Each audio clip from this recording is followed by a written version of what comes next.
The High Court has ruled that government arms sales to Saudi Arabia are lawful. The campaign against the arms trade, which brought the case, had claimed the UK is contravening humanitarian law.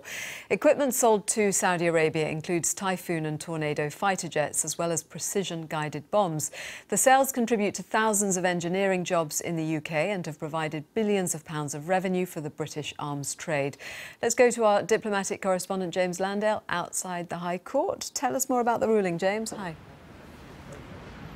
Joanna, hello. Well, for the last few years, there's been a pretty bloody conflict taking place in Yemen. A coalition of military forces led by Saudi Arabia have been bombarding the Houthi rebels who took over the government, and it's been quite brutal, as I say. And in the process of that, many civilians have been caught up in that conflict. And as a result, campaigners here in the UK said, look, some of these many weapons, aircraft and missiles that the UK government sells to Saudi Arabia is, in their view, being used to target civilians in breach of international humanitarian law. That was their argument. That was the argument they took to the High Court. Today they got a judgment, and the judgment went against them. The judges ruled that actually, no, the UK government is acting lawfully in selling these weapons. And I'm joined now by Rosa Curling of the law firm Lee Day, who've been arguing for the campaigners. First of all, what's your reaction to the ruling today?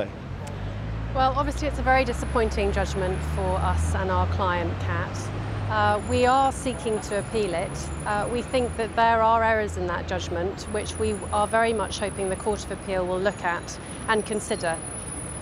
But I've read the summary of the judgment, and the judges don't really give you much comfort. They go through at long length how they believe that, the British government knows very much what it's doing. It's got robust analysis in place for these arms export licenses. They say the Saudis aren't deliberately targeting civilians, that they've checking any incidents, they've got a good investigatory system, and so on and so on. There's very little comfort for your side of the argument. Yeah, the judges today found, based on evidence given in closed and in open sessions, that in their view, the decision to continue to grant licences is lawful. We disagree. The overwhelming evidence that we've certainly seen in open shows that the rules that the government themselves have put in place, the rule which says if there is a clear risk that items for which you're granting licences might be used in violation of international humanitarian law, then those licences should not be granted. The evidence that we put before the court, and indeed the evidence we saw from the government in open, nothing suggests that that test is in fact being met. It's very clear there is a clear risk that the violations might happen. You only need to look at what's happening in Yemen. And it's not just CAT, it's the European Parliament, it's the UN. All of these bodies have looked at the evidence. Very quickly, how does the appeal work and how long will it be? Very quickly.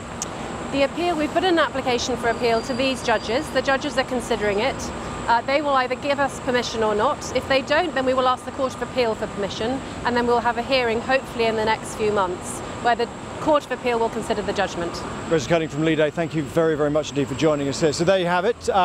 The campaigners have lost this particular round, but they will take it on to appeal if they can later on. But for now, a huge amount of relief, Joanna, across Whitehall at this decision.